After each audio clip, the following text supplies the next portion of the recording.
네, 안녕하세요. 대한민국 최고 퀄리티의 미식축구 그리고 NFL 분석 채널 NFL 잡박사전의 제이입니다. 네, 안녕하세요, 에드입니다.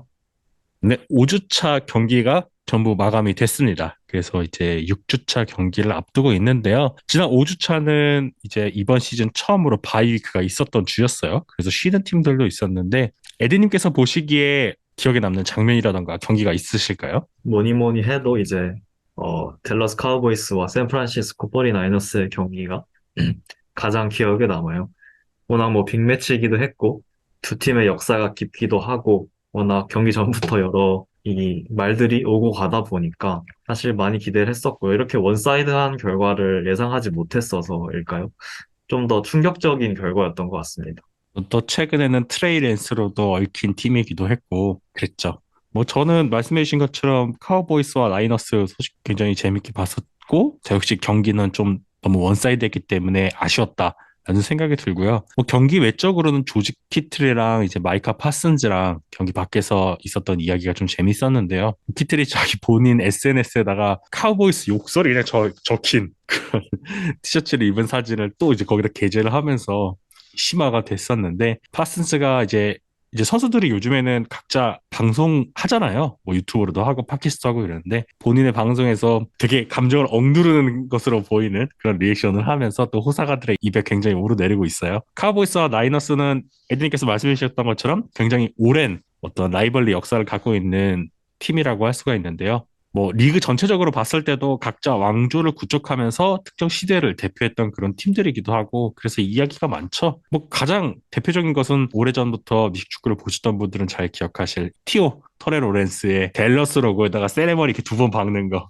그런 것도 갑자기 또 생각이 나는 그런 경기였습니다. 물론 제가 뭐 경기 외적으로 나타난 어떤 선수들의 행동이나 이런 거에 대해서 왈가왈부를 할 건 아니라고 생각을 하기 때문에 뭐 더 이상 이거에 대해서 코멘트는 안 하겠지만은 기대되는 건 높은 확률로 이 팀들이 플레이오프에 진출할 거고 그렇게 되면 만날 가능성도 상당히 높거든요. 그래서 만약에 재대결을 했을 때 과연 파슨즈는 자신의 말대로 다시 되갚아줄 수 있을지 이런 게 굉장히 궁금한 그런 경기였습니다. 이번 주는 여느 때와 마찬가지로 지난 주차 경기에 대한 리뷰 그리고 차주차 경기에 대한 프리뷰와 픽, 그리고 지난 라이브 때 도입했던 이 브레이킹 뉴스와 단평을 이제 전해드릴 거고요. 추가적으로 여기에 좀 인상적이었던 필름 스터디를 이제 위클리 NFL에서 추가적으로 NFL 잡박사전 엑스앤 오스 랩스라고 해서 프로그램 이름을 그렇게 땄어요. 그렇게 해서 가볍게 추가를 해봤으니 이번 주도 재미있게 즐겨주셨으면 좋겠습니다. 그럼 에딩 준비되셨나요? 네. 네, 그럼 출발하겠습니다. 자, 첫 번째로는 브레이킹 뉴스인데요. 정말 안타까운 소식이에요. 리그를 대표하는 와이드 리시버인 저스틴 제퍼슨이 부상으로 인해서 인저리 리저브에 올랐다는 소식을 먼저 전해드리려고 합니다. 그래서 당분간 경기를 소화하지 못할 것으로 확정이 됐고요. 이 IR에 올랐기 때문에 규정상 최소 4경기는 이제 결장을 할 예정이거든요. 그렇지만 선수의 부상 상황과 재활 여부에 따라서 복귀하는 시점이 더 길어질 수 있는 그런 상황이라고 할 수가 있어요. 저스틴 제퍼슨은 그냥 리시버가 아니잖아요. 리그를 대표하는 최고의 리시버 중 한 명이란 말이에요. 이 선수의 부상이 미칠 여파에 대해서 한번 에디님의 의견을 들어보고 싶어요. 네, 일단은 지난 시즌 제퍼슨이 1809 리시빙 야드를 기록하면서 좀 본인의 커리어 하이 시즌을 보냈단 말이에요. 지난 시즌 이제 풀타임을 소화했고 경기당 리시빙 야드가 106.4였단 말이죠. 근데 이번 시즌은 이를 뛰어넘는 114.2야드를 기록하고 있었어요. 이제 이 페이스대로 갔다면 또다시 본인의 커리어 하이를 갱신하는 그리고 뭐 어쩌면 역사상 첫 2000 리시빙 야드라는 대기록에 좀 도전할 수 있는 좀 그런 페이스였단 말이에요. 근데 이게 IR에 올라가면서 결국 좀 2000 리시빙 야드 기록은 좀 현실적으로 어렵게 됐다고 보고요. 사실 제가 그 컨텐츠 때도 말씀을 드렸는데 미네소타가 결국 조던 에디슨을 뽑음으로써 저스틴 제퍼슨에게 더 많은 기회가 갈 것이다. 그래서 2000 리시빙 야드를 노려봐도 될 것이다라고 말씀드렸던 그런 기억이 나요. 근데 이제 결국 이런 좀 부상으로서 이런 걸 달성할 수 없게 됐다라는 거는 좀 미네소타 팬분들에게는 굉장히 안타까운 소식이 아닐까 싶고요. 뭐 최근 들어 이제 많은 부상이 좀 발생을 하고 있어요. 유독 스타 선수들이 부상이 더 많다고 좀 느껴지는데, 뭐 에런 로저스뿐만 아니라 닉 첩, 뭐 제츠의 오펜시브 라인맨인 뭐 엘라이자 베라 터커, 뭐 패커스의 라인맨인 데이비드 박티아리, 뭐 카우보이스의 코너백 트레본 딕스, 버팔로의 코너백 트레다비어스 화이트, 뭐 라인베커 맨 밀라노, 굉장히 많은 선수들이 지금 시즌 엔딩 부상을 당하고 있는데, 사실 NFL이 이런 이 스타 선수들뿐만 아니라 전체적인 선수들의 어떤 안전을 위해서 매년 많은 노력을 하고 있긴 하잖아요. 그럼에도 사실 이런 막을 수 없는 이런 부상들이 계속 발생하고 있다는 게 참 리그 전체 전반적으로 봤을 때도 좀 큰 손실이라고 전 생각을 하고 참 안타깝다고 그렇게 느끼고 있습니다. 저는 바이킹스의 홈구장, 이 US 뱅크 스타디움의 잔디 상태를 지적하지 않을 수 없다고 생각을 하는데요. 이곳은 이제 슬릿 필름 터프라고 하죠. 그래서 엔드존과 그리고 오야드마다 표시되는 라인, 뭐 숫자, 팀 로고 등의 좀 다소 좀 미끄러운 소재의 인조 잔디를 여전히 쓰고 있는 구장인데요. 그래서 과거의 선수 노조인 넬파나 아니면 리그 사무국에서 당신들이 사용하고 있는 소재가 선수들한테 부상으로 이어질 수 있는 그런 위험을 갖고 있는 거 아니냐라고 계속 지적을 했었어요. 그래서 경기장 측에서도 이를 인지를 하고 있었고 이번 시즌이 종료된 뒤에 2024년 봄에 이 잔디를 교체를 할 예정이었다고 하는데요. 결국에는 이 팀을 상징하는 선수가 문제가 되었던 지점에서 미끄러지면서 부상을 당하고 말았어요. 이날 경기에서 상대팀이었던 치프스의 타이트엔드 트래비스 켈시 역시도 숫자 표시 잔디 근처에서 미끄러지면서 위험한 순간이 있었거든요. 그래서 선수들의 안전을 최우선하는 경기장의 배려가 반드시 필요해 보이고요. 또한 이 저스틴 제퍼슨이라는 선수는 단순히 1대1 상황에서 강점을 보이는 것뿐만 아니라 바이킹스가 즐겨 사용하고 있는 뭐 하이로우 컨셉이라든지 이런 상황에서 이 필드를 앞뒤로 길게 찢어졌으면서 수비수들에게 어떤 선택을 강요하는 이제 그런 플레이를 잘 활용하는데 여기서 저스틴 제퍼슨의 어떤 세퍼레이션 능력이라거나 1대1 대응력이 핵심 중에 핵심이라고 할 수가 있거든요. 그런데 이 선수가 빠지게 됐단 말이에요. 안 그래도 팀의 분위기가 좋지 않은 상황에서 더 큰 악재가 더해졌기 때문에 향후 일정이 좀 심히 우려가 되는 그런 상황입니다. 네, 뭐 가뜩이나 이제 러싱을 거의 반 포기하다시피 하고 좀 패스에 많이 치중을 하고 있는 상태인데 제퍼슨의 이탈은 좀 많이 커 보이네요. 걱정이 참 많이 되는 바이킹스라고 할 수가 있겠습니다. 바이킹스의 다음 일정을 잠깐 살펴보면 일단 다음 주에는 시카고 베어스 만나고 그다음에 뭐 샌프란시스코 패커스 이런 식으로 만나게 되는데 사실 베어스가 다음 주에 어떤 모습을 보일지는 잘 모르겠어요. 근데 이제 그 외의 팀들이 진짜 상대하기 되게 까다로운 팀들이잖아요. 연패 수렁에 정말 더 빠지는 게 아닌가라는 그런 우려가 되고 있습니다. 이렇게 브레이킹 뉴스 편은 마무리를 해보겠고요. 다음은 5주차 주요 경기 리뷰에 대해서 다뤄보도록 하겠습니다. 먼저 뉴욕 제츠와 덴버 브론커스 경기를 첫 번째로 꼽아봤는데요. 저희가 이제 라이브에서 이 경기에 대해서 말씀을 드릴 때 서로 절대 지고 싶어 하지 않는 그런 경기가 될 거라고 이제 말씀을 드렸는데 이 내막을 잘 모르시는 분들을 위해서 에디님께서 설명 한번 부탁드릴게요. 네. 이제 시즌 전 이제 브론코스에 새로 부임한 션 페이튼 감독이 이제 브론코스의 전 감독이었던 나다니엘 해켓 그리고 지금 해켓은 제츠의 오펜시브 코디네이터로 가 있죠. 이 해켓을 향해서 굉장히 수위 높은 발언들을 쏟아낸 게 이제 이 사건의 발단인데요. 페이튼이 이제 이렇게 말했어요. NFL 역사상 최악의 코칭이었다. 이제 나는 나다니엘 해켓이 한 것과 정반대로 모든 걸 하고 있다. 이렇게 하면서 좀 공개적으로 좀 비난을 했거든요. 이런 사실 경기 외의 설전이 일반적으로 좀 선수 대 선수로 많이 나오잖아요. 근데 이게 코치 대 코치로는 사실 잘 안 나오는데 이게 이 정도로 페이튼이 좀 수위 높은 발언을 했다는데 사실 모두가 놀랐고요. 뭐 에런 로저스도 이제 이거에 대해서 좀 선 넘었다, 좀 심했다 이런 식으로 발언을 하기도 했고 사실 해켓이 브론코스라는 팀을 좀 심연으로 가라앉히는데 큰 책임이 있는 건 맞거든요.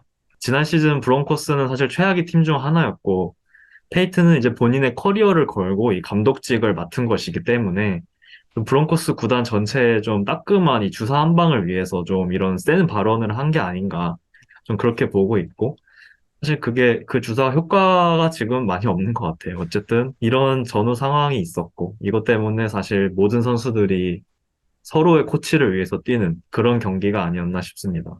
서로 이제 성적도 굉장히 좋지 않은 상황이었기 때문에 상대적으로 약팀인 상대방을 재물 삼아서 이제 반전의 기회를 노리고자 했을 텐데요. 결과적으로는 뉴욕 제츠가 승리했어요. 그래서 이 경기가 어떻게 흘러갔는지 에디님의 리뷰 한번 들어보도록 하겠습니다. 네, 이 경기가 이제 좀 소문난 잔치에 보통 먹을 게 없다 이런 표현을 쓰는데 먹을 게 좀 많았어요. 안 좋은 의미로 많았죠. 전수만 보면 좀 화끈한 공격력, 뭐 이런 것을 기대할 법한 경기 결과인데 사실은 누가 더 최악인지, 누가 더 못했는지 이런 거를 대결했던 그런 경기였습니다. 이제 두 팀은 좀 다른 의미에서 각자 최악이었는데 일단 제츠는 첫 번째로 이 러닝백 브리소를 위시로 한 좀 런게임을 통해서 경기를 잘 풀어 나갔어요. 근데 이제 레드존에서 계속해서 고전했거든요. 지금 무려 레드존 터치다운 성공률이 0%예요. 다섯 번의 기회에서 단 한 번도 성공을 하지 못했고요. 심지어 이제 후반 가장 중요한 순간에 잭 윌슨이 또 다시 한번 인터셉션까지 던지면서 정말 이 오펜시브 라인과 브리솔이 아니었다면 이 경기는 패배했을 그런 경기였고 정말 이 레드존의 어떤 효용성과 이 잭 윌슨이라는 쿼터백이 정말 좋지 않은 하루였다. 그렇게 평가를 하고 싶고요. 뭐 이 경기의 MVP는 뭐 단연 러닝백, 러닝백 브리솔이라고 할 수 있는데요. 진짜 스타 플레이어의 중요성을 좀 뼈저리게 느꼈던 경기였습니다. 전반 내내 좀 지지부진하면서 양 팀 다 치고받고 하면서 8대 13으로 제츠가 뒤지고 있던 상황에서 이제 후반전에 모멘텀을 좀 가져오는 이 72야드 홈런 러싱으로서 15대 13을 만들어냈고 제츠는 이제 이 모멘텀을 계속해서 지켜내면서 승리를 하게 됐죠. 사실 이 러싱 이외에도 그냥 경기 내내 활약하면서 22번의 캐리 동안 177 러싱 야드를 기록했어요. 이제 시도당 야드가 무려 8야드에 육박하거든요. 사실 뭐 지난 시즌에도 부상 아웃 되기 전까지 이 러싱 시도당 야드가 5.8 야드로 뭐 엄청난 효율성을 보여줬던 선수예요.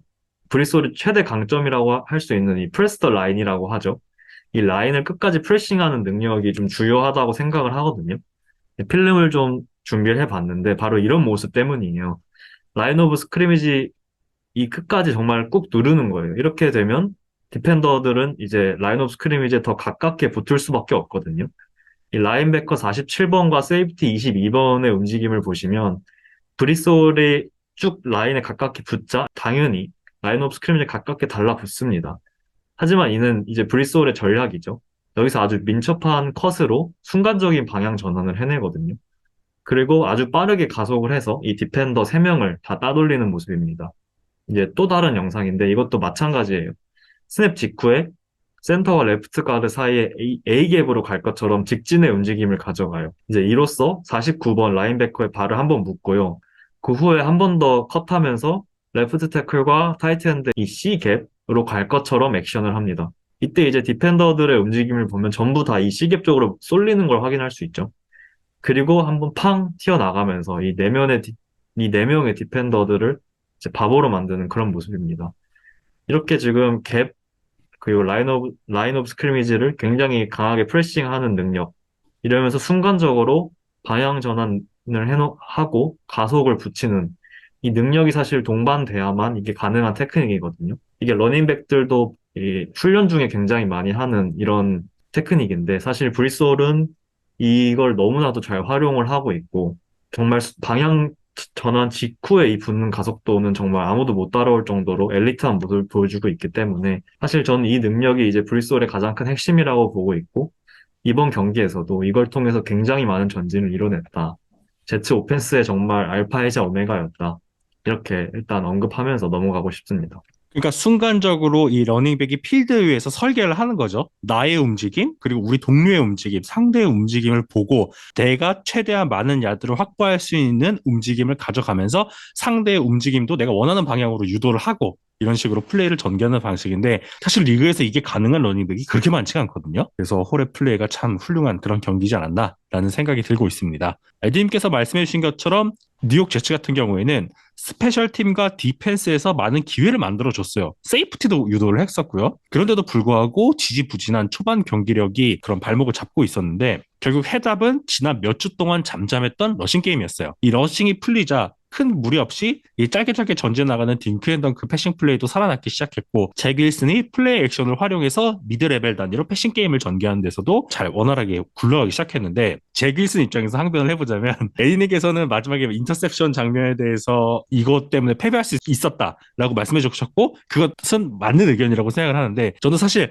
윌슨이 이 볼 플레이스먼트를 게럿 윌슨 손에 이 컨테스티드 캐치인 상황에서 잘 떨겨줬다고 생각을 했거든요. 근데 저는 서튼이 이걸 되게 잘 잡아냈다고 생각을 저는 그렇게 보이더라고요. 그래서 항변 아닌 항변을 한번 해봤습니다. 물론 색 펌블 앤 리커버리 장면이라거나 몇 가지 게럿 윌슨에 대해서 부정확한 롱패스 등은 뭐 전적으로 이거는 윌슨의 잘못이니까 할 말이 없겠지만 뭐 앨런 라자드 그리고 잭 콘클린에 대한 패스 실패라거나 막판 인터셉션 같은 장면 경우에는 저는 브론코스 디펜스가 잘했다고 생각을 하거든요. 순간적으로. 그래도 긍정적으로 보자면 이번 경기 역시도 당연히 훌륭하진 않았지만 지난 시즌만큼 형편없진 않았다. 또한 2, 3주차만큼 형편없진 않았다라는 점에서 지난 이 4주차 칩스전에서 간신히 획득한 이 라커룸의 신뢰를 무너뜨리지 않고 원정 경기를 승리했다라는 것으로도 저는 충분히 의미 있는 경기였다고 판단하고 있습니다. 뭐 일단 결국에는 나단일의 해킷을 웃게 했잖아요. 그쵸. 이제 잭 윌슨이 결국 경기를 캐리하지 않았고, 잘하지도 않았어요. 근데 확실히 그 전과 달라진 점, 특히 지난 시즌과 많이 달라진 점은 적어도 경기를 좀 패대기 치진 않았다는 거예요. 과거에 팀 전체가 탄 버스를 좀 전복시키는, 이제 쿼터백으로서 정말 이 경기를 온전하게 좀 핸들링하지 못하는 모습이 많았는데, 이제 이번 경기만큼, 그리고 지난주 경기만큼은 적어도 버스에 얌전히 타고 있었다라고 좀 평가를 하고 싶습니다. 사실 마지막 인터셉션을 보면서 다시 옛날에 잭 윌슨이 생각나긴 했지만 사실 뭐 일단 이겼으니까 이번 주는 사실 여기까지만 하겠습니다. 이제 브론코스로 좀 넘어가 볼게요. 이제 네. 브론코스는 뭐 더 심각한 종합 선물 세트였거든요. 너무나 많은 실수들이 경기를 망쳤다고 할 수 있는데요. 특히 이제 모멘텀을 가져올 수 있는 상황에서 다시 이를 넘겨주는 정말 최악의 실수들이 반복됐죠. 첫 드라이브에 첫 그 드라이브에 루키 와이드 리시버인 마빈 밈스의 좀 머프드 펀트에 이어서 또 제츠 스페셜 팀이 펌블을 한 직후에 또 리버스 플레이에서 나온 그 실수 그리고 24대 21 상황 잭 윌슨이 이제 인터셉션을 기록하면서 좀 마지막 러셀 윌슨에게 기회가 왔는데 그 드라이브에서까지 이제 뭐 펌블 식스를 기록하면서 정말 경기를 충분히 이길 수 있는 상황에서 계속 실수가 나오면서 정말 어쩌면 이렇게 못할 수 있나 그런 싶은 경기였거든요. 일단 저희가 알던 션 페이튼의 팀이 맞나 하는 의구심이 들어요. 이제 지난주에 패스 러셔인 패스 러셔인 랜디 그레고리를 트레이드하면서 좀 경기 전반적인 이 분위기 자체를 좀 쇄신하려는 노력을 해봤지만 여전히 어수선한 모습이었어요. 선수단 이 전체의 좀 펀더멘탈이라든지 뭐 수행력 기본기 이런 게 다 최악의 모습을 보여준 경기였기 때문에 이게 진짜 션 페이튼의 팀이 맞나 하는 정말 아쉬운 그런 모습이었습니다. 이제 이거 외에도 사실 덴버의 문제는 꽤나 복합적이라고 생각을 하는데요. 일단 우선 와이드 리시버의 어떤 이 탤런트적인 문제 그리고 러셀 윌슨과의 이 호흡 문제가 이번 경기에 좀 크게 나타났다고 느꼈어요. 오늘 경기 이제 마지막 두 개의 드라이브를 제외한다면 정말 러닝백 스크린 외에 좀 와이드 리시버에게 제대로 된 패스가 향한 게 있나 하면 거의 없었거든요. 뭐 제리 주디, 뭐 커틀랜드 서튼 이 두 선수는 사실 제츠의 좀 빡빡한 맨 커버리지를 전혀 이겨내지 못했고요. 러셀 윌슨은 던질 곳을 찾다가 계속 스크램블만 하기 십상이었거든요. 물론 여기에서 좀 많은 러싱 야드를 따내기도 했어요. 이제 시옥스 시절을 좀 떠올리게 하는 좀 그런 과감한 러싱이 좀 유일한 볼거리였고요. 하지만 이제 러셀 윌슨은 예전만큼 빠르지도 못하고 그 달리면서 던지는 그런 공이 정확하지도 못하고 이런 게 좀 큰 문제라고 할 수 있어요. 심지어 이제 연장된 플레이에서 와이드 리시버들이 어쨌든 오픈된 공간으로 같이 달려주는 것도 중요하잖아요. 뭐 그런 모습도 전혀 없었고요. 이제 앞서 말씀드렸듯이 이러한 상황이 계속 반복되다 보니까 좀 전반적으로 윌슨과 와이드 리시버들 간에 좀 신뢰 형성이 많이 안 돼 있는 게 좀 눈에 보이거든요. 그러다 보니까 이 러셀 윌슨의 좀 히어로볼 성향이 계속 나오는 것 같아요. 프로그레션에 의해서 좀 딱딱 리듬에 맞는 판단을 하지 못하고 더 좋은 기회를 노리다가 좀 되려 네거티브 플레이로 이어지는 그런 경우가 좀 너무 많았거든요. 이제 필름을 하나 준비했는데 골라인 앞에서의 상황이에요. 이제 모든 리시버가 커버된 상황이고 러셀 윌슨은 25번 러닝백에게 체크다운을 했으면 되는 상황이에요. 사실 골라인에서 가장 우선순위는 조금이라도 전진해서 이 세이프티의 위험을 줄이는 거잖아요. 이제 러셀 윌슨의 눈을 보면 필드를 전부 스캔하고 리시버들이 다 커버된 걸 확인하고 체크다운 러닝백을 보거든요. 근데 이때 공을 던지지 않고 머뭇거립니다. 이제 57번 라인베커가 달려오기 때문에 이런 머뭇거림을 한 것으로 보이는데 결국 이러다 세이프티를 당하고 말거든요. 골라인 앞이라는 이 특수한 상황임을 잘 인지하지 못한 것인지 아니면 왜 머뭇거렸는지 잘 이해가 되지 않아요. 아무리 라인베커가 달려오고 있더라고 하더라도 일단 첫 번째는 골라인으로부터 멀어지는 게 우선시 돼야 되기 때문에 여기서 빠르게 판단을 하지 못한 거 이게 정말 일단은 가장 큰 문제라고 보여지고요. 자기가 뭔가를 더 해보겠다라고 좀 판단했던 것 같아요. 그러다 결국 프레셔를 당했고 결국 세이프티를 얻어맞는 상황입니다. 이제 두 번째 필름도 좀 비슷한 상황인데요. 이제 18대 13으로 뒤지고 있는 서드 앤 파이브 상황이에요. 브론코스가 이제 이 세일 컨셉이라고 하는 이 플레이를 꺼내 드는데 이제 세일 컨셉이라고 하면 보시는 것처럼 세 명의 리시버들이 동시에 이 세 개, 이 쇼트, 인터미디어트, 딥 레벨에서 필드 왼쪽으로 동시에 뛰어나가는 그런 플레이예요. 이때 쿼터백은 가장 긴 라우트를 뛰는 리시버, 그 다음으로 15야드 지점에서 브레이킹을 하는 중간 단계의 리시버, 그리고 가장 짧은 단계의 리시버들을 차례로 1번, 2번, 3번 프로그레션을 진행하면서 보는 그런 플레이거든요. 이때 이제 1번 코너백, 이 소스 가드너가 정말 영리한 플레이를 해 주었는데, 이제 가장 빠르게 치고 나가는 1번 리시버를 마크하면서 동시에 2번 리시버의 움직임을 읽거든요. 그리고 2번 리시버가 브레이킹 하는 순간 같이 힙을 돌리면서 2번을 마크합니다. 그러면서 이제 러셀 윌슨을 주저하게 만들었고요. 이내 프레셔를 좀 감지하지 못한 러셀 윌슨은 결국 색을 얻어맞죠. 하지만 이게 서드 앤 파이브 상황이잖아요. 그리고 반드시 따라가야 되는 상황. 결국 컨버전을 해야 되는 상황인데 이 러셀 윌슨이 이번 리시버가 열리기를 계속 기다리고 있는 모습. 사실 전혀 기다릴 필요가 없었거든요. 1번, 2번 리시버를 보고 막혀 있으면 당연히 3번 리시버에게 이 정확한 정해진 프로그레션대로 패스를 했더라면 저는 컨버전을 했을 거라고 생각을 해요. 좀 결국 안정적인 이런 전진이 아니라 본인이 뭔가를 더 해보겠다라는 그런 마인드로 더 많은 야드를 노리다가 좀 역으로 당한 거죠. 물론 이제 제치의 디펜시브 라인이 좀 계속해서 압박을 잘 한 것도 맞지만 이번 경기 내내 좀 러셀 윌슨은 본인이 스스로 뭔가를 만들어 보겠다 하는 좀 약간 그런 심리에 갇혀서 본인의 리듬을 잃고 템포를 잃고 좀 이런 실수들이 많이 나온 게 아닌가 그렇게 보고 있습니다. 지금 에드님께서 지적해주신 문제점은 시애틀 시옥스에서 커리어 후반에 러셀 윌슨한테 나타났던 문제점이기도 하거든요. 굳이 가까이 있는 선수에게 던지는 것보다 뒷볼을 노려서 한 번에 많은 야드를 노리고 빅플레이를 연결을 하겠다라는 그런 과욕이 이제 턴오버로 연결이 된다거나 공격 연장 실패로 연결되는 사례가 종종 있었는데 분명히 이 선수가 커리어 초반에는 그런 모습을 보였던 쿼터백이 아니거든요. 근데 이런 문제가 지금 덴버 브론코스에서 더 심각하게 발현되고 있다라는 점이 문제라고 생각이 됩니다.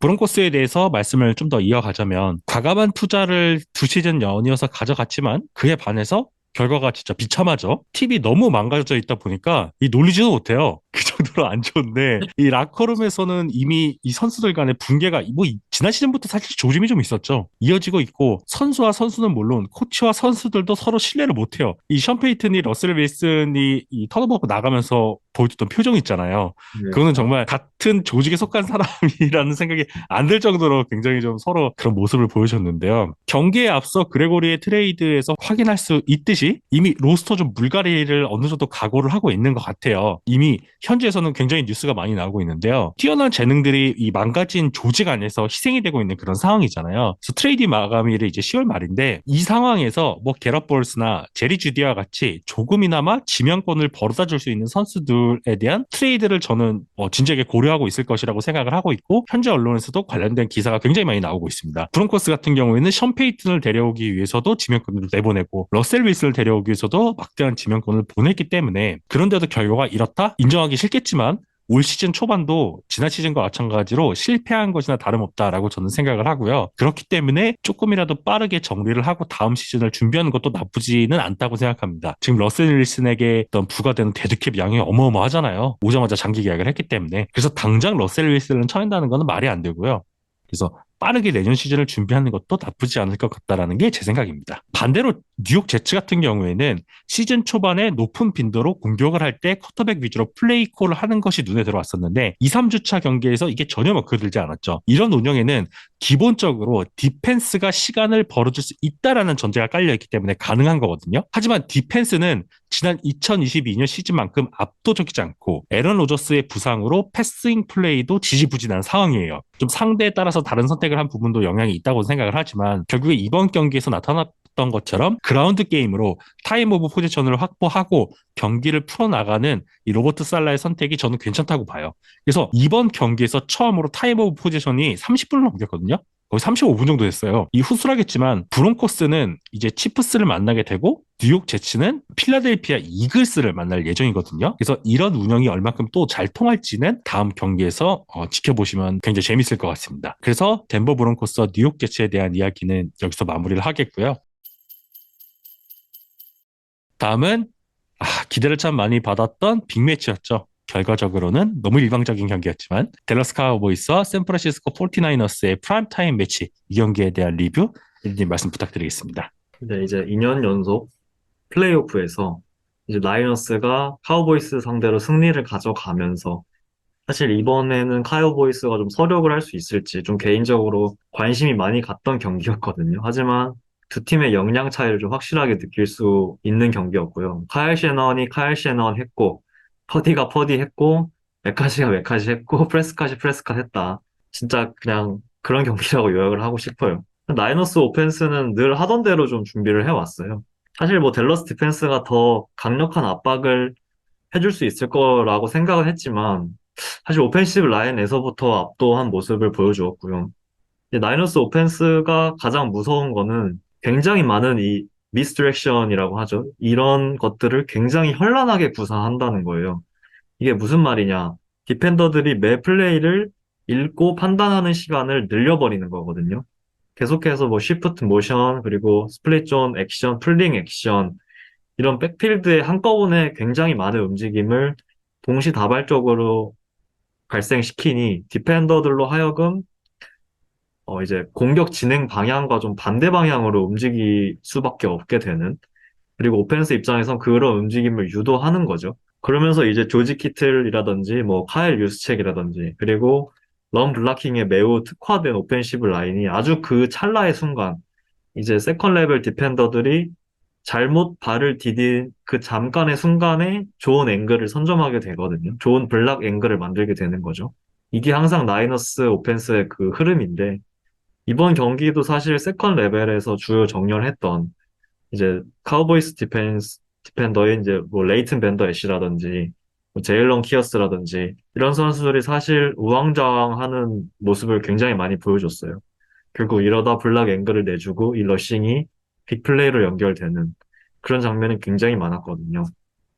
사실 제가 자주 이런 말을 했던 것 같아요. 나이너스 플레이북은 다른 팀보다 두 배는 더 두껍다. 즉, 정말 다양한 플레이들을 아주 높은 퀄리티로 일관성 있게 구사할 수 있다는 뜻이거든요. 지금 오펜스 구성을 보면 이 복잡한 플레이들을 좀 최소 2, 3년 이상 체득해온 선수들이 주축 선수들로 구성되어 있잖아요. 특히 이 스킴 핵심이라고 할 수 있는 뭐 조지 키틀, 카일 유스체, 디보 사뮤엘, 브랜드 아이육 뭐 이런 선수들은 그 이상을 함께 했고 좀 그러다 보니까 이 플레이 하나하나의 이 수행력에 있어서 정말 다른 팀과 좀 질적으로 다르다라는 생각을 계속해서 하고요. 사실 런플레이는 한 명만 블락 미스를 해도 네거티브 플레이로 이어지는 경향이 있는데 그런 모습이 정말 거의 안 보이고 손에 꼽을 정도이기 때문에 이번 경기를 보면서 진짜 이 오펜스를 어떤 시스템적으로 막기에는 어떤 팀이 와도 힘들 것 같다라는 생각을 했습니다. 사실 방법은 이제 브록 퍼디가 스스로 좀 자멸하거나 갑자기 이제 귀신이 들려서 게임을 던지거나 이런 상황이 나오는 거 아니면 진짜 이기기 쉽지 않겠구나. 이럴 정도로 정말 완벽한 경기를 준비해 온 이제 나이너스였습니다. 한편으로는 지금 브록 퍼디가 루키 컨트랙트로 묶여 있기 때문에 말씀해주신 뭐 조지 키틀이나 유스책이나 이런 선수들이 많은 돈을 받고 있는 뛰어난 선수들이잖아요. 이런 상황적으로 나이너스가 본인들이 잘 할 수 있는 무기도 잘 갖춰져 있고 뭐 플레이북이야 워낙 정평이 나 있고 그리고 브록 퍼디가 말씀해 주신 것처럼 굉장히 안정적으로 경기를 잘 치르고 있고 이런 것들이 굉장히 조화롭게 어울리면서 나이너스의 강력한 오펜스를 이끌고 있는 거 아닌가라는 생각이 들어요. 그래서 그 중심에는 뭐 여러 가지가 있겠지만 이 브록 퍼디의 루키 컨트랙트 이게 굉장히 크게 작용을 하고 있는 거 아닌가라는 생각이 드는 그런 경기였습니다. 이제 댈러스 오펜스에 대해서도 얘기를 해볼 텐데, 이제 댈러스는 굉장히 좀 클래식한 다운필드 패싱 게임을 준비를 해왔어요. 리시버들을 굉장히 넓게 스프레드 시키고, 샷건 베이스에서 프레스카스에게 계속해서 패스를 뿌리도록 요구를 했습니다. 사실 라이너스 디펜스의 어떤 이런 대응 때문이라고도 보이는데, 라이너스 디펜스는 뭐 커버 3뿐만 아니라 이제 커버 4까지 좀 굉장히 원 하이와 투 하이 세이프티 체제를 굉장히 잘 쉽게 왔다 갔다 하는 그런 디펜스거든요. 근데 이번 경기에서는 이제 투 하이보다는 좀 박스를 채우는 데 집중을 했고, 원하이 기반의 커버 3, 그리고 빡빡한 좀 프레스 맨 커버리지로 좀 많이 대응을 했어요. 그래서 오히려 좀 토니 폴라드를 막는 데 집중을 했고, 프레스 컷에게 그래, 너 한번 계속 던져봐 했던 것 같아요. 사실 댈러스는 좀 본인들의 이런 스킬 포지션 플레이어들의 탤런트를 좀 과신했던 것 같아요. 마이클 갤럽과 시디 램이 계속해서 1대1 커버리지를 이겨내지 못하는 모습을 보여줬고, 프레스컷은 계속해서 짧은 체크다운 패스만 반복했고, 사실 이 상황에서 인게임 조정을 통해서 좀 저는 파괴할 수 있다라고 생각을 했거든요. 계속해서 맨 커버리지가 붙다 보니까, 그리고 리시버들이 이거를 이겨내지 못하다 보니까, 좀 코치가 이 게임 내에서 좀 어떤 조정을 통해서 이를 파괴할 수도 있겠다, 이런 생각을 했는데, 뭐 계속해서 같은 방식으로 좀 대응하는 모습은 굉장히 아쉬웠고요. 뭐 모션을 적극적으로 활용한다던가, 리시버들을 좀 스택시켜서 좀 릴리즈 상황에서 혼란을 준다던가, 혹은 뭐 픽플레이를 유도한다던가, 사실 맨 커버리지를 부술 수 있는 방법이 여러 가지 있었지만, 계속해서 좀 안일한 대응을 했다는 거에서 좀 1차적으로 실망을 했고요. 이제 두 번째는 프레스캇의 좀 약점이 도드라졌던 경기였던 것 같아요. 프레스캇이 예전부터 지적받아온 게 결국 이 예측 문제거든요. 예측력이 부족하다는 건 결국 우리 리시버들의 라우트 경로와 디펜더들의 움직임을 좀 예상하고 공간에 뿌려주는 그런 능력인데 프레스캇이 이걸 정말 못해요. 이제 오죽하면 본인이 본 곳에만 공을 던진다. 좀 이러한 얘기가 있을 정도거든요. 즉 이제 시야에 좀 들어오지 않는 곳을 머릿속으로 좀 그려내는 능력이 떨어진다는 얘기이기도 하고요. 이런 약점이 결국 마이크 메카시가 이번 경기에 준비해온 좀 다운필드 패싱 게임을 소화하기에 좀 너무 치명적이었다라고 생각을 하거든요. 이제 필름을 하나 준비해 봤는데, 골라인 앞에서 원앤텐 상황이에요. 이제 10야드를 가야 하는 상황이고, 퍼스트 다운이었는데, 카우보이스 리시버들은 좀 넓게 스프레드 된 상황이고, 라이너스는 좀 일반적인 스팟드랍 커버 3를 좀 플레이를 하는 상황입니다. 이제 양쪽 바운더리 있는 리시버들은 일직선으로 골 아우트를 뛰고, 슬롯에 있는 9번 리시버 터피는 15야드 지점에서 안쪽 인라우트를 뛰는 상황이고요. 87번 타이트 엔드 제이크 퍼거스는 엣지를 한번 푸시하고 늦게 좀 짧은 슬랜트 라우트, 라인베커 앞으로 슬랜트 라우트를 뛰는 그런 플레이입니다. 이제 프레스캇은 바운더리 리시버들에게 이제 50대 50 패스를 던지는 선택지 하나가 있었고요. 필드 가운데서 이제 슬라 리시버와 타이트엔드가 만들어내는 이 라인베커를 가운데 두고 위아래로 만들어내는 그 하이로우 선택지가 있었거든요. 이 두 가지를 선택을 하는 건데, 이제 스텝 직후에 프레스캇을 보시면 세이프티와 프레드 워너 쪽을 보면서 커버 3인 것을 파악을 했고요. 여기에 그대로 마이클 갤럽에게 공을 던집니다. 보시는 것처럼 사실 터핀의 움직임을 보면 필드 가운데 와이드 오픈이거든요. 타이트 엔드가 앞쪽에서 라인베커의 시선을 잡아 놓았기 때문에 터핀을 여기서 막을 수 있는 선수는 세이프티밖에 없었어요. 물론 여기서 많은 쿼터백들이 1대1 상황이구나. 저쪽에 던져야지 하는 선택을 많이 하곤 합니다. 하지만 지금 더 영리한, 그리고 뛰어난 이 예측력을 가진 쿼터백이라면 사실 세이프티와 라인베커 사이에 이 공간을 파악했을 것이고, 디펜더들의 움직임을 보고, 이 슬롯 리시버인 터핀이 오픈일 것이다라고 예상을 하고 그 공간에 던졌을 거란 말이에요.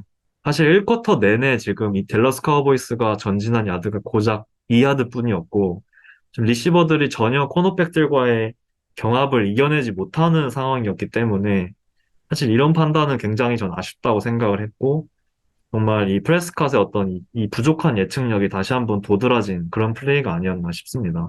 두 번째 플레이도 좀 비슷한 양상인데요. 이번에는 서드 앤 파이브 상황이고, 점수는 사실 더 뒤쳐져서 이제 따라가야만 하는 상황인데, 이번에도 좀 유사한 것 같아요. 리시버를 똑같이 넓게 뿌려놨고요. 필드 왼쪽에는 이제 88번 CD램과 13번 마이클 갤럽이 스위치를 하는 상황이고, 필드 오른쪽에선 3번 브랜든 쿡스와 다시 한번 87번 제이크 퍼거슨이 각각 이제 길고 짧게 인라우트를 뛰면서 아까랑 똑같이 라인베커의 앞뒤 공간을 노리는 그런 플레이거든요. 첫 번째 필름과 유사한 상황이고, 여기서 이제 프레스캇이 87번 제이크 퍼거슨에게 공을 던지면서 사실 서드다운 컨버전에 실패하고 펀트를 차는 그런 결과가 나왔어요. 이번에도 보시면 3번 브랜디 쿡스 앞에 공간이 좀 완전히 비어있는 걸 볼 수 있죠. 라이너스 디펜스가 이번에는 라인베커 한 명이 더 깊게 커버리지 드랍을 가져가서 필드 가운데를 막는 이 템파 2 커버리지를 꺼내 들었거든요. 이제 스냅 직후에 프레스캇이 오른쪽을 본 후 왼쪽을 보거든요. 여기서 핵심은 54번 라인베커, 이 프레드 워너의 힙의 방향입니다. 이 엉덩이의 방향을 보시면 스냅 직후부터 이미 돌아가 있어요. 그렇기 때문에 사실 브랜딘 쿡스에게 공을 던진다고 하더라도 이걸 전혀 커버해낼 수 없는 몸이 완전히 돌아가 있기 때문에 그런 상황이거든요. 프레스캇은 분명 리드를 하는 과정에서 이를 받고 그대로 이제 57번 라인베커 뒤로 이제 쿡스를 노리면 되는 상황인데 이거를 전혀 캐치해내지 못했고 그냥 빠르게 앞에 선수에게 공을 던지면서 플레이를 아쉽게 마무리하는 장면입니다. 사실 이런 것들을 보면서 첫 번째 플레이도 그랬고 두 번째 플레이도 그랬고 좀 더 예측력이 뛰어났다면 그리고 좀 더 디펜더들의 움직임을 제대로 읽을 수 있었다면 더 좋은 플레이들로 연장될 가능성이 있는 그런 플레이들이었거든요. 사실 이런 거를 보면 프레스캇이 분명 리그 전체로 놓고 봤을 때 안정적인 쿼터백이라고 할 수 있지만 확실히 이 엘리트 레벨에 놓기에는 좀 어려운 부분이 이런 것 때문이라고 생각을 해요. 뭐 사실 이 두 번의 플레이에서 엘리트 쿼터백이라면 분명 다른 선택을 했을 거라고 저는 생각을 하고요. 프레스캇이 뭐 데뷔 후부터 자신이 이제 보지 못하는 곳을 머릿속으로 그리는 능력을 좀 키워내는데 힘들어하고 있고 사실 뭐 앞으로도 카우보이스가 이번 경기 같은 플랜을 준비해온다라고 하면은 좀 지속적인 득점을 하기에는 어렵지 않을까 이런 생각을 하면서 댈러스 카우보이스의 이런 아쉬운 점들에 대해 말하면서 마치도록 하겠습니다. 말씀 잘 들었습니다. 그리고 또 저는 한편으로는 윌크스가 되게 준비를 잘했다고 생각을 하는 부분도 있는데요. 라이너스의 디펜스는 현재 굉장히 좀 완벽한 디펜스다라는 평가를 많이 받고 있는데 그중에서 굳이 약점을 찾으라고 말하면은 그 니켈 포지션에 정렬하는 선수들이라고 할 수가 있는데 이 CD램과 니켈 포지션 간의 1대1 매칭이 되는 것을 윌크스가 전술적으로 굉장히 지향하는 그런 선택을 했었거든요. 오늘 분석해드린 필름에서도 똑같이 나타나는데 이렇게 준비를 잘 해온 부분 역시도 프레스캇이 원활하게 공격을 전개하는 것을 방해하는 요소로 자리 잡았다라는 생각을 하고 있습니다. 뭐 결과적으로는 선수들의 퍼포먼스뿐만 아니라 뭐 전술적인 운영, 댈러스의 굉장히 지지부진한 운영 같은 게 잘 맞아떨어지면서 저희가 예상하지 못했던 그런 경기 결과로 이어진 게 아닌가라는 생각이 듭니다. 뭐 에디님께서 워낙 잘 경기를 풀어주셨기 때문에 제가 뭐 더 첨언하지 않아도 될 것 같아서 간단히 언급을 하자면 현재까지 나이너스는 정말 적수가 없다 싶을 정도로 완벽한 경기를 계속 이어나가고 있고요. 코치들의 설계 그리고 선수들의 퍼포먼스가 더해지면서 연승 행진을 달려나가고 있습니다. 바이위크를 맞이하기 전에 나이너스가 이 스케줄이 가장 큰 고비가 될 것이다라고 여겨졌었는데요. 결국에는 대승을 차지하면서 존재감을 뽐냈고 에디님께서 지적해 주셨던 것처럼 카우보이스는 그동안 가려졌던 여러 가지 문제들이 표면 위로 대거 드러나면서 좀 재정비가 필요한 그런 상황을 맞이하게 됐습니다. 아, 과연 이 나이너스를 지금 저지할 수 있는 팀이 있을까요? 없어 보입니다. 진짜. 아, 정말 궁금해지는데 그래도 향후 이제 뭐 이글스 만나는 그런 일정도 있는데 때나 돼야 아마 나이너스의 연승 행진이 뭐 멈출 가능성이 그나마 생기지 않을까라는 그런 생각이 들었습니다. 다음은 이번에 위클리 NFL에 새롭게 런칭한 프로그램인데요. 경기 리뷰 이외에 그 밖에 저희가 시즌 중에 있었던 인상적이었던 필름들에 대해서 살펴보고 분석하는 엑스젠 오스 랩스 시간입니다. 이 저희가 좋아하는 필름 분석을 천천히 한번 해보겠습니다. 먼저 에디님께서는 어떤 필름을 준비해 주셨나요? 네, 저는 좀 지난 필름이긴 한데 이제 2주차 인디애나폴리스 콜츠와 휴스턴 텍산스 경기의 필름을 준비해봤고요. 이제 뭐 스트라우드와 앤서니 리차드슨의 경기로 많은 관심을 또 받았던 경기였는데 이제 콜츠가 사실 쉐인 스타이켄 전 필라델피아 이글스 오펜시브 코디네이터를 선임했을 때 그리고 리차드슨을 뽑았을 때 저희가 정말 좋은 핏이다라고 말씀을 드렸잖아요.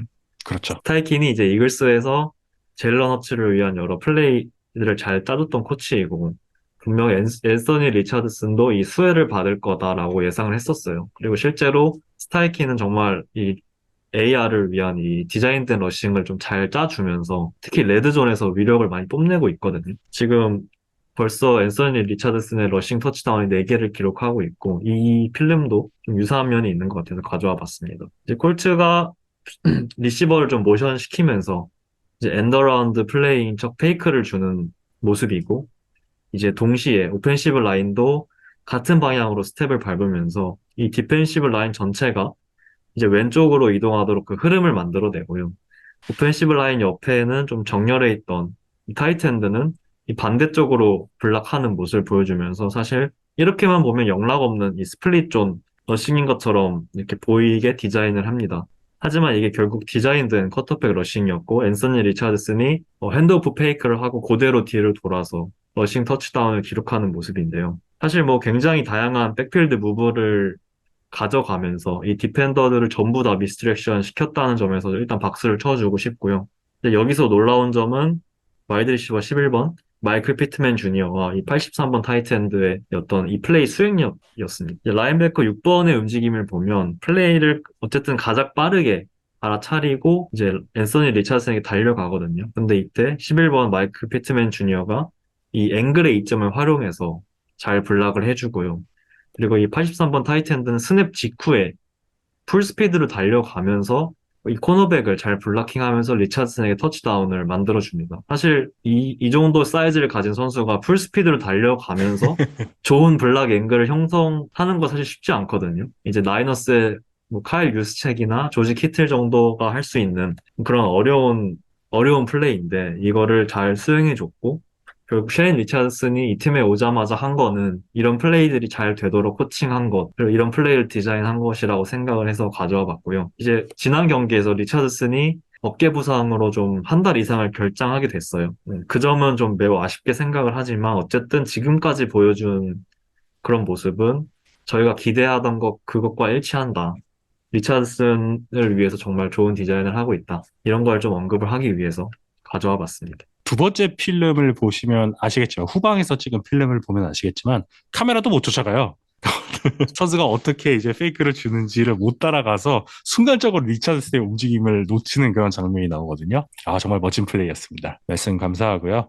저는 지난 주차, 5주차에서 라이언스와 라이너스에서 나왔던 똑같은 플레이 요거 하나를 준비를 했고요. 그 다음에 마이애미 돌핀스 오펜스 플레이 필름을 준비를 했습니다. 먼저 디트로이트 라이언스와 샌프란시스코 49어스의 똑같은 컨셉의 트릭 플레이를 한번 살펴보시면요. 이게 같은 날 나온 트릭 플레이거든요. 한국 시간으로 그러니까 월요일 새벽과 오전에 나온 플레이인데 완전히 쌍둥이 같은 플레이죠. 라이언스가 한국 시간으로 2시에 경기를 치렀고 몇 시간 뒤에 라이너스가 경기를 치렀는데 정말 똑같은 이런 플레이가 나왔어요. 커터백 정렬 위치를 제외하고 뭐 퍼스널이나 포메이션도 똑같았고요. 플레이 구성도 더블 피치 리버스 패스로 똑같았습니다. 똑같이 퍼스트 앤 텐에서 진행했고요. 똑같이 아이오와 출신의 타이트엔드가 똑같이 터치다운을 기록을 했어요. 둘 다 30야드대 지점에서 성공을 시켰고요. 뭐 여담입니다만 심지어 두 선수가 에이전트도 똑같아요. 그 정도로 유사점이 많은 플레이였는데 제가 2주 전에 위클리 NFL에서 벤 존슨이 설계한 샘 라포르타의 터치다운 플레이에 대해서 필름 브레이크다운을 진행을 했고, 당시에 말씀드린 내용 중에 타이트엔드를 통해서 터치다운을 하는 이런 플레이는 패커스의 맷 라플로도 잘 썼고 샌프란시스코 49어스의 카이 셰넌도 잘 썼다라는 말씀을 드렸는데요. 같은 날 이렇게 타이트엔드를 활용해서 비싼 플레이를 선보이면서 팬들을 열광시켰거든요. 그 점이 참 인상적이어서 이 필름을 한번 선택을 해봤습니다. 다음은 마이애미 돌핀스의 이 숏게임, 이 짧게 패스를 던지는, 그리고 선수들의 스피드를 활용하는 부분들이 굉장히 재밌다고 생각을 해서 준비를 해봤는데요. 저는 개인적으로 돌핀스의 오펜스를 이번 시즌 참 재밌게 보고 있어요. 제가 소개시켜드릴 필름은 뉴욕 자이언츠와 마이애미 돌핀스 경기에서 나온 장면인데, 뉴욕 자이언츠는 저희가 방송에서 여러 번 언급했다시피 의도적으로 매우 헤비한 블리츠를 활용하는 팀이에요. 하이 리스크, 하이 리턴이죠. 턴오버를 유도하는 플레이 메이킹이 좀 더 원활한 만큼 상대에게 빅플레이를 헌납하기 쉬운 그런 디펜스를 운영한다고 보시면 될 텐데요. 전방에서 여러 인원이, 심지어 다양한 포지션에 있는 선수가 막 돌아가면서 투입이 되는 만큼 다운필드의 커버리지를 가져가는 선수들의 역할과 커버리지가 굉장히 다양한 형태로 나타나고 있어요. 그래서 이 전술 운영의 편향이 상대적으로 적다고 해야 될까요? 특정 팀이면 특정 팀의 경우에는 뭐 예를 들어서 뭐 커버 1이나 커버 3를 많이 쓴다던가 커버 2나 커버 4나 커버 6 같은 걸 많이 쓴다던가 하는데, 자이언츠는 리그에서 가장 많이 쓰는 그 디펜스 커버리지 형태는 커버 3예요. 그래서 커버 3가 가장 높게 나타나긴 하지만 그래도 상대적으로 이 분포가 굉장히 고른 편이라고 볼 수가 있거든요. 자, 일단 이 정보를 깔고 돌핀스 쪽으로 넘어가 보면은,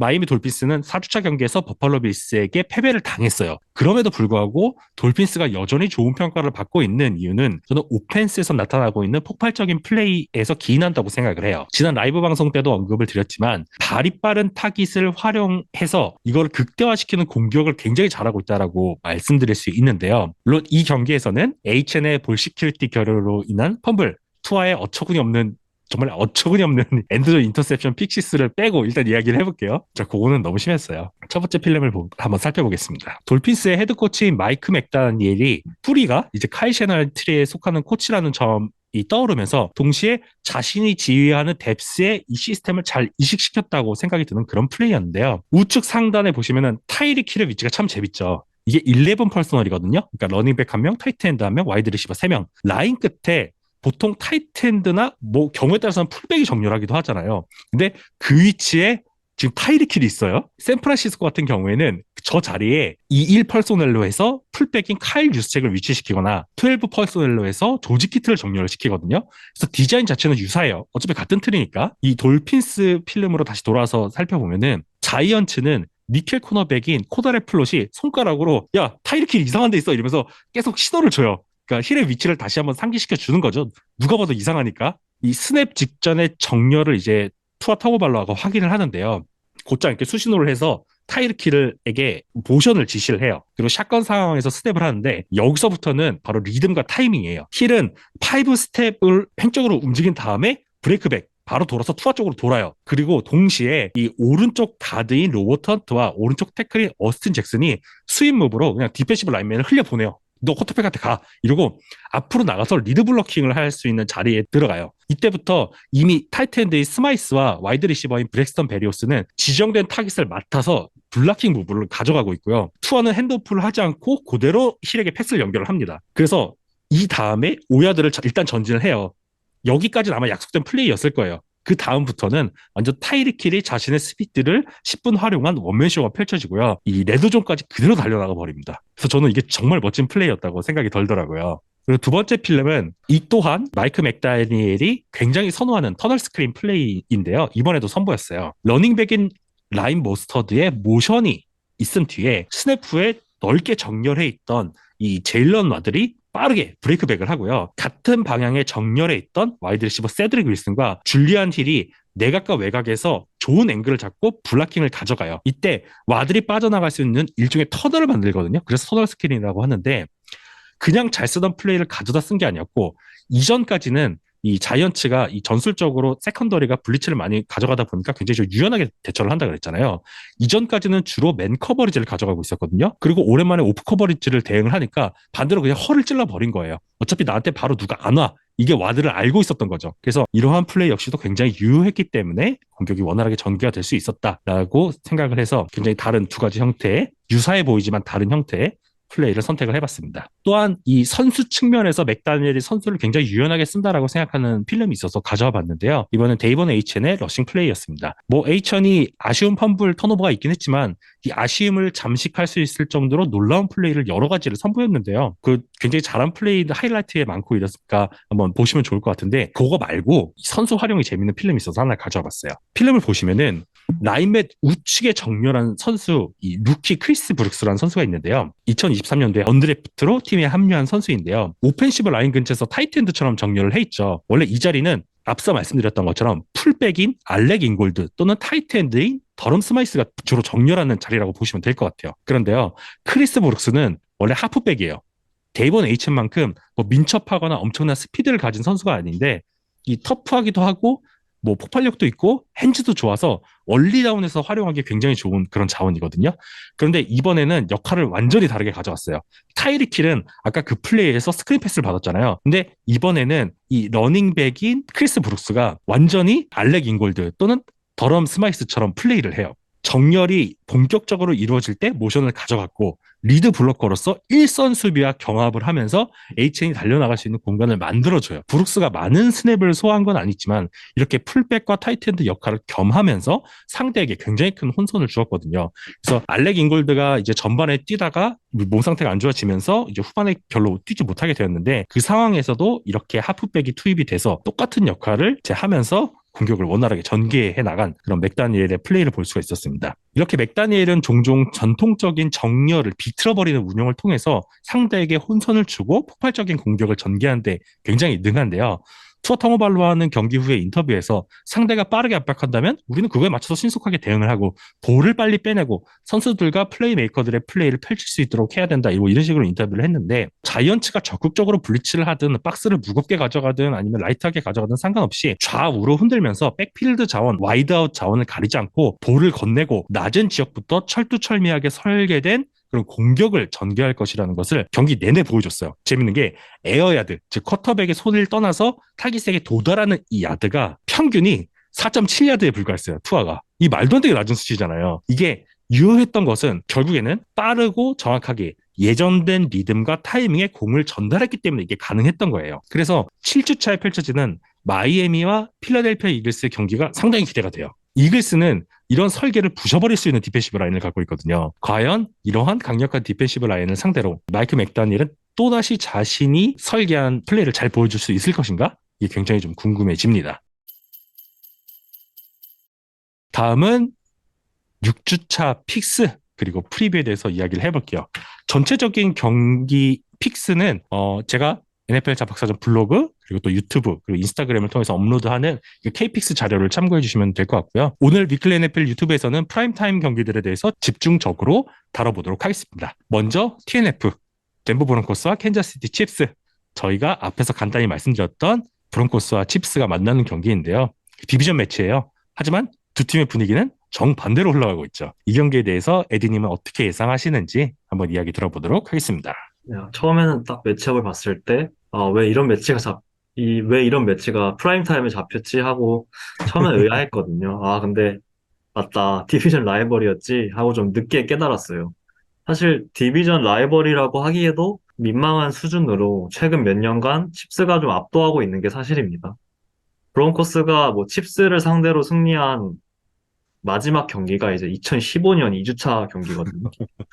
그 이후에 이제 15연패를 기록 중이고, 뭐 제츠, 그리고 패트리어츠 그 관계만큼이나 브론코스가 사실 칩스에게 약한 모습을 보이고 있습니다. 뭐 앞서 리뷰하면서도 말씀드렸지만, 브론코스에게 기대할 만한 건덕지가 사실 없거든요. 뭐 디펜스는 뭐 압도적인 리그 최하위고요. 오펜스도 작년보다 나아진 부분이 많지만, 여전히 좀 불안한 부분이 많고 그만큼 칩스 디펜스도 작년보다 더 강해졌기 때문에 뭐 어느 방면으로 생각해 봐도 브론코스가 칩스를 잡는 그 그림 자체가 잘 상상이 안 갑니다. 전 개인적으로 이제 팀에 대한 그 기대가 좀 꺼지면 보통 선수 개개인의 활약을 좀 보면서 위안을 삼는 편이거든요. 그래도 다행인 거는 브론코스의 팀에 좀 여러 가지 어떤 좋은 탤런트들이 많이 숨어 있어요. 이제 지난 두 경기에서 좀 빛을 보였던 이 러닝백 맥클라, 자일 맥클라클린, 그리고 디펜스에는 뭐 닉 보니토, 잭 앨런, 뭐 패트릭 서테인, 뭐 이런 선수들의 좀 어떤 개인적인 활약을 좀 집중해서 보는 게 그나마 좀 관전 포인트가 될 것 같습니다. 뭐 무난한 칩스의 승리를 저는 예상하도록 하겠습니다. 잘 들었습니다. 뭐 지난 4주차 경기 막 이슈, 뭐 그리고 패트릭 마홈스의 커리어 최하위 수준 퍼포먼스 이런 게 이어지면서 좀 걱정을 많이 했었는데 승리에도 불구하고 그래서 우려가 굉장히 많았죠. 그런데 이번 5주차에서 그래서 결국은 승리를 했어요. 완벽한 경기는 당연히 아니었고요. 뭐 판정 시비라거나 라자리어스 스니드에게 페널티가 주어지지 않은 그런 부분 때문에 또 논란이 되고 있는데 뭐 어찌 되었든 승리를 하면서 연승 가도를 이어나게 된 치프스라고 할 수가 있겠습니다. 뭐 그 말은 즉슨 현재 성적이나 분위기가 치프스와 브론코스가 정반대인 상황이다라고 말할 수도 있겠는데요.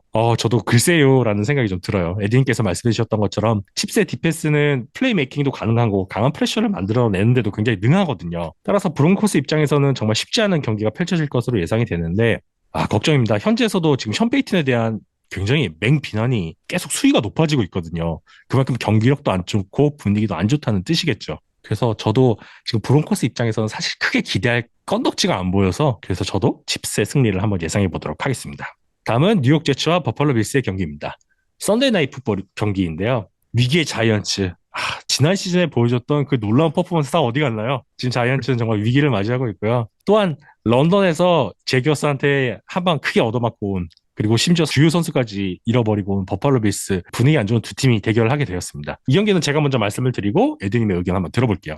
뉴욕 자이언츠는 앞에서 말씀드렸던 것처럼 지난 경기에서 돌핀스의 어떤 속도를 억제하기 위해서 뭐 노력은 열심히 했거든요. 유효하진 않았어요. 재밌는 부분은 이렇게 속도를 가지고 승부를 하는 오펜스를 상대할 때 보통 커버리지는 존을 선택을 하거든요. 1대1로 매칭해서 한 번 뚫리면은 엄청나게 많은 공간을 허용을 하기 때문에 이거를 조직적인 움직임을 통해서 파괴를 하려고 하는데 마틴 데일은 평소와 다르게 스플릿 세이프티 룩을 적극적으로 꺼내들면서 동시에 이 와이드아웃, 이 양쪽에 있는 외곽에 위치한 코너백들에게 이 아일랜드라고 하죠. 이 완전히 박박한 프레스 커버리지를 굉장히 높은 빈도로 이걸 유지를 했어요. 중간중간에 말씀드렸던 것처럼 존 커버리지로 전환을 하기도 했지만 그걸 전환하는 과정에서 그걸 역으로 이용당해서 또 들어맞기도 하고 그랬었거든요. 그래서 턴오버는 유도하는데 성공을 했지만 결과적으로는 많은 야두를 내줬고 경기에서는 패배를 했어요. 버퍼러 빌스를 상대할 때는 저는 오히려 이런 운영이 유효할 수 있다고 생각을 하는데 지난 경기에서 잭슨빌 제기어스는 이 수비 코치인 마이크 칼드웰이 전형적인 딥스리 커버리지를 사용을 하면서 야드는 내주되 득점은 허용하지 않는 그런 운영을 가져갔거든요. 제 개인적으로는 빌스가 만약에 페널티 이슈나 그리고 좀 약간 런디패스가 조금만 더 힘을 내줬으면은 이 경기는 빌스가 충분히 잡을 수 있는 경기였다고 생각을 해요. 자이언츠가 돌핀스에서 보여줬던 디펜스를 조금 더 잘 구현할 수 있다면 그래도 빌스를 좀 억제할 수 있지 않을까 전술적으로 라는 기대를 하는데 동시에 빌스에는 이 자이언츠의 세컨더리를 1대1에서 찍어 넣을 수 있는 타깃들이 존재한다고 생각을 하거든요. 스테판 딕스라거나 뭐 게이브 데이비스라거나 달튼 킹케이드 같은 그런 선수들이 일단 탤런트 1대1 탤런트적인 측면에서는 압도를 한다고 생각을 하기 때문에 또한 트래비스 이티엔이 지난 경기에서 보여줬던 것처럼 빌스의 어떤 이게 박스를 이제 흔들어줄 그런 재능이 좀 부족하다고 생각을 하거든요. 그렇기 때문에 저는 버팔로 빌스의 승을 예상하도록 하겠습니다. 네, 저도 뭐 당연히 버파로 빌스의 승리를 예상하고 있고요. 조시 앨런이 이제 런던 게임에서 좀 주춤하면서 패배를 하긴 했지만 자이언츠 디펜스가 이를 억제할 수 있을까라고 상상해 본다면 이 경기도 이제 TNF와 마찬가지로 좀 답이 잘 안 그려지는 그런 매치업입니다. 말씀해 주신 대로 마틴 데일이 좀 색다른 깜짝 놀랄 만한 플레이북을 들고 온다면 글쎄요 뭔가 가능성이 있겠다 싶긴 한데, 사실 이게 리그 초반이라면 어찌어찌 자이언츠 디펜스가 해볼 수 있겠습니다라고 저는 말했을 것 같은데, 이제 5경기가 지난 지금, 이 디펜스가 지금 턴오버를 유발해내리라는 그 믿음이 사라졌거든요.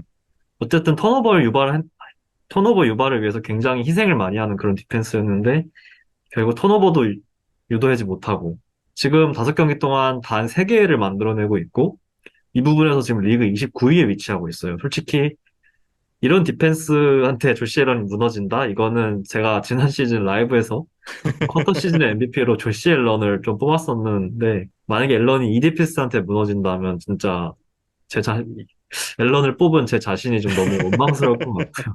사실 뭐 빌스의 디펜스도 얘기를 안 할 수가 없는데 맷 밀라노와 어쨌든 트레다비어스 화이트가 빠진 게 좀 치명적이긴 하지만 그래도 빌스의 디펜시브 라인은 건재하거든요. 이제 뭐 자이언츠의 오펜시브 라인은 정말 리그에서 최약체 수준이고 이제 본 밀러까지 합류한 이 포멜 러쉬를 쉽게 재현할 수 없을 거다라고 생각을 해서 저도 뭐 쉬운 빌스의 승리를 예상하겠습니다. 잘 들었습니다. 다음은 댈러스 카우보이스와 LA 차저스의 먼데나잇 풋볼 경기. 지난주 일요일 밤에 이어 월요일 밤까지, 이번 주 월요일 밤까지 책임지게 된 댈러스 카우보이스와 그리고 차저스가 맞붙는 그런 경기가 되겠는데요. 이 경기는 어떻게 예상하시는지 에디님 말씀 먼저 들어보겠습니다. 네, 저는 댈러스 카우보이스의 승리를 예상하고 있는데 이 단 조건이 있다면 나이너스의 나이너스와의 그 경기에 준비해온 그 플랜과는 좀 다른 플랜을 준비해온다는 가정하에 그렇게 생각을 해야 될 것 같아요. 사실 마이크 메카시가 그린베이 패커스 시절 보여주었던 그런 다운필드 패싱 게임은 닥 프레스캇에겐 좀 너무 벅차다고 생각이 들어요. 특히 이번 경기를 보면서 왜 이런 선택을 했지라는 좀 의아함이 많이 들었거든요. 분명 이제 차저스의 이 런 디펜스 약점을 파고드는 어떤 이 토니 플라드를 위시로 한 러닝 게임을 준비해 와야 될 거고 그렇게 해야만 이길 수 있다라고 생각을 하고요. 뭐 토니 플라드가 활약해 준다면 좀 덩달아서 프레스카에게도 많은 공간이 열릴 거라고 저는 생각을 하고 뭐 차저스는 이제 뭐 코너백 제이시 잭슨을 패트리어츠로 보내면서 좀 나름 디펜스의 어떤 정비를 했거든요. 바이비크도 가졌고 하지만 이런 뭐 런 디펜스뿐만 아니라 지난 시즌에 이어서 이 런 디펜스도 약하지만 이번에 좀 세컨더리까지 좀 말썽을 보이면서 사실 CD 램이나 뭐 마이클 갤럽, 뭐 터핀 이런 선수들을 제어하기는 쉽지 않을 거라고 생각을 하고요. 이제 카우보이스가 이번 좀 전국 중계에서 사실 대망신을 당한 거잖아요. 그렇다 보니까 이 카우보이스 디펜스도 전혀 다른 좀 에너지를 가지고 경기에 나올 거라고 보고 정말 이 라이너스한테 맞은 거를 좀 차저스한테 좀 복수한다 이런 느낌으로 좀 이를 갈고 나올 거라고 보기 때문에 카우보이스가 좀 다른 플랜, 오펜스에서 좀 다른 플랜만 가져온다면 저는 승리를 할 수 있을 거다라고 생각을 합니다. 잘 들었습니다. 한 주 푹 쉬고 돌아온 차저스, 그리고 지난주에 대패를 기록한 카우보이스가 만나게 되었는데요. 이거 캘렌 무어 매치라고 해도 될까요? 그래서 친정팀을 만나게 된 무어와 전임자를 상대하게 된 슈테나이머의 대결이 펼쳐지겠습니다. 카우보이스는 코칭 측면에서 상당히 정체되어 있는 모습을 계속 보여주고 있다고 생각이 되고요. 선수들의 퍼포먼스의 의존도가 굉장히 크고 전략적 우위를 가져가지 못하니 선수들이 기량이 밀리거나 저조한 폼이 나왔을 때 제대로 이제 반전의 기회를 만들지도 못한 채 그대로 경기를 패배하는 상황이 연달아 나타나고 있다라고 저는 생각을 하는데요. 물론 코칭 이슈는 차저스에서 똑같이 적용이 되고 있어요. 엄밀히 따지면 차저스 쪽이 좀 더 심각하다고 생각이 되고 있긴 한데요. 그래서 카우보이스 헤드코치 마이크 메카시 그리고 LA 차저스 헤드코치 브랜드 스테일리 중에 누가 더 엉성한 매니지먼트를 하느냐에 따라서 결과가 달라질 것이다 라고 저는 그렇게 생각을 하고요. 차저스의 경우에는 안 그래도 패싱 디펜스에 있어서 어려움을 겪고 있는 가운데 세컨더리들이 부상에 노출되어 있고 뭐 제이스 잭슨이 이제 이탈을 하기도 했고 그런 상황에서 어느 위치에서 어떤 역할이든 원활히 수행해낼 수 있는 이 CD램을 커버하는데 상당히 좀 어려움을 겪을 것이다 라고 판단을 하고 있어요. 반대로 디펜스에서는 마이카 파슨스와 이제 로렌스를 필두로 강한 프레셔가 허버트를 굉장히 힘들게 할 것으로 예상이 되는데요. 시드램 같은 경우는 최근 경기에서 자신에게 볼이 많이 오지 않는 것에 대해서 불만을 좀 피력한 바가 있거든요. 근데 차저스 세컨더리는 이런 램의 불만을 잠식시키기에 저는 좋은 재물이라고 생각을 해요. 물론 프레스캇이 지난 5주차전 경기를 한다면 이게 다 무용지물이겠죠. 그래서 일단 굉장히 좀 쉽지 않은 경기가 될 것이라고 예상이 되긴 하는데 그래도 저는 댈러스 카우보이스의 선수들의 탤런트를 믿어보면서 카우보이 승을 예상하도록 하겠습니다. 추가적으로 이거는 에디님과 한번 토론을 해보고 싶은 부분 중에 하나인데 닥 프레스캇 어떻게 되나요? 이 친구와 어떻게 될까요? 사실 뭐 끝이 보이고 있다라고 저도 판단을 하고 있습니다. 이번 시즌도 뭔가를 보여주지 못한다라고 하면 뭔가 변화가 생기지 않을까 생각합니다. 뭐 저도 카우보이스가 이제는 진지하게 좀 프레스칼까 작별을 준비해야 된다고 생각을 하는데요. 뭐 시즌에 들어가기 앞서서 트레이 랜스를 기어코 트레이드한 것도 어떻게 보면은 프레스칼에 대한 압박을 줌과 동시에 진짜 여차하면 실제로 교체할 수도 있다라는 각오를 한 데서 비롯됐다고 생각을 하는데 뭐 프레드 워너에게 4주차에서 당한 인터셉션은 뭐 사고라도 쳐도 나머지 턴오버 같은 경우에 정말 이게 주전 쿼터백이 맞나 싶을 정도로 어처구니 없는 플레이가 나왔잖아요. 그래서 내년 데드캡이 일단 좀 부담스러운 상황이긴 해요. 브론코스의 러셀 윌슨만큼은 아닌데 그래도 차저스전 경기 결과에 따라서 저는 좀 결단을 내릴 필요가 있다고 생각을 해요. 차저스 경기가 끝나면 바이위크에 돌입하기 때문에 타이밍 자체도 엄청 나쁘다고 생각하진 않고요. 이 전체적인 뎁스의 탤런트와 이 코칭 연륜, 뭐 이 판단력 이거는 물론 카우보이스가 낫지만 이 덱 프라스캇이라는 개인의 퍼포먼스가 주는 영향도 무시할 수 없을 정도로 크다고 생각을 하거든요. 그래서 프레스캇이 이번 경기는 정말 잘해야 된다라는 그런 생각이 들고 있습니다. 저도 얼마 안 남은 것 같아요. 지금 한 투 스트라이크 된 것 같은데? 네, 진짜 투 스트라이크. 뭐, 미네소타 이제 커크 커즈스와 네. 가장 이제 좀 축출 1위? 축출 후보 1위가 아닌가. 아니 근데 바이킹스는 그래도 이 런 게임이 안 된다라는 핑계거리가 있잖아요. 근데 카우보이스는 백필드에 토니 폴라드가 있단 말이에요. 그런데도 이거밖에 못해라 그러면은 이거 진짜 쿼터백 네가 못하는 거야라고밖에 이제 결론이 지을 수밖에 없기 때문에 모르겠습니다. 카우보이스는 왜 항상 이렇게 좀 안타까운지. 사실 제리 존스가 나름 날카로운 인물이기 때문에 어느 정도 기회를 많이 줬다고 생각하고 이제는 진짜 잘라내지 않을까? 좀 그렇게 생각을 하고 있어요. 트레이드도 말씀해주신 것처럼 그런 이유가 어느 정도 묻어 있다고 생각을 하고 그렇다고 또 막 덱 프레스컷에서 트레이 랜스로 그대로 옮겨갈 것 같진 또 않고요. 이 쿼터백을 또 새로 뽑거나 뭐 그럴 가능성도 어느 정도 있다고 봅니다. 뭐 토니 로모 때도 그랬지만 어쨌든 강단 있는 양반이니까 그 팀의 최고의 선택을 하려고 좀 노력하지 않을까라는 생각을 하고 있습니다. 저희가 이렇게 나눈 얘기가 과연 다음 주에 어떤 식으로 결론이 날지 이번 주 위클리 NFL가 다음 주도 꼭 지켜봐 주세요. 네, 저희가 준비한 내용은 여기까지이고요. 저희가 준비한 내용이 6주차 경기를 즐기는데 큰 도움이 되기를 바라는 마음입니다. 마치면서 에드님께서 뭐 시청자분들에게 이야기해 주실 내용이 또 있으실까요? 5주차 경기도 그랬지만 6주차도 좀 많은 재밌는 매치업들이 기다리고 있기 때문에 또 다음 주 저희 위클리 NFL도 많이 봐주시면 감사하겠습니다. 그러면 그러니까 다가오는 6주차에 에드님께서 가장 추천해 주고 싶은 경기 뭐가 있을까요? 아, 저는 사실 약간 막 재밌는 경기가 약간 다른 의미로 재밌는 경기를 좋아하거든요. 그러니까 네. 누가 더 못하냐 이런 경기도 나름 보는 재미가 있다고 생각을 하는데 그런 네. 측면에서 저는 바이킹스, 여스 바이킹스 경기 저도 좀 추천을 드리고 싶어요. 이게 이 경기 내가 얘기하려고 기다리고 있었는데 에드님이 먼저 해주셨네. 네, 좀 그런 의미로 네. 와, 막 재밌는 화려한 공격 이런 게 나올 가능성도 있지만 누가 더 네. 못하냐 이런 측면에서 보면 더 재밌을 것 같기 때문에 그쵸. 네, 추천을 드립니다. 저도 이 경기를 꼽으려고 했는데 에드님이 말씀해 주셨기 때문에 넘어가도록 하겠습니다. 그래서 다가오는 6주차 경기도 재밌게 봐주시고 다음 주 7주차 위클리 NFL도 많이 기대해 주시기 바라겠습니다. 저희는 여기서 인사드리도록 하겠습니다. 감사합니다. 안녕히 계세요.